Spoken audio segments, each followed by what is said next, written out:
So, ato ko sa house.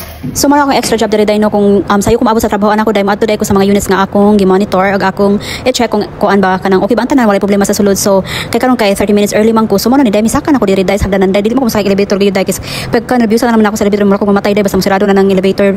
So mo na to dai mas prefer na lang ako nga kuan na lang ko magbaklay na ko pataas dai no bahala na lang ni dai basta importante dili tan nervyoson. Ngani may tago dai basta nakakapubya sa elevator.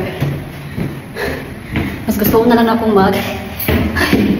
magamit og hagdanan dai padung sa penthouse kaysa mag-elevator ko dai kay. Nervyoso mo ko dai. Sige ko dai. 9-story building din ang akong gitrabahoan dayon nya kung saka ko pataas day mag-abot na akong ginhawa dayon nya pay manakit pa ni nga kung ang kalawasan day no kay simpre kapoy kay saka day oy. Pero kasi syempre kay naman tag kwarta day magkamot na magugwanta na ta itong side job day no kay importante gid sweldohan man sa daan ni day bisag mao ning mga mabot og 10 minutes ra ato pag-check to dako man sa sweldo ani. Kada bulan day tagaan ko nila $50 no so 2,500 na sa atong kwarta unya kung naa kay 5 units nga nagina-monitor na kay extra money na 12,500 per month.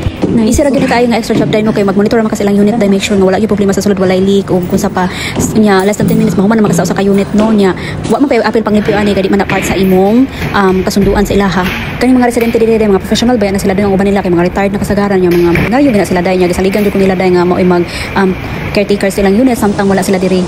Actually diha ka residente nga nihangyo na ko kung pwede ba i-add ang ilang unit sa akong ginamonitor no nya pero kay gi-decline akong ilang offer dai kay syempre nagmonitor man silang unit sa una ang akong supervisor so dili ko ganahan dai nga sapawan siya sa iyang mga racket sad ba. Respeto ay lang ta diri dapita dai.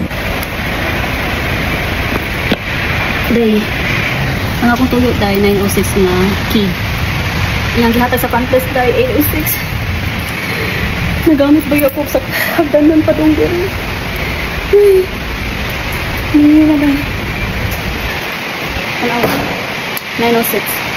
806 ang gihatag. Balik na sa to. So dahil nanawa ko sa front desk day, ang ginan nga yung mga kaoy pataka ang paghatag giyawi.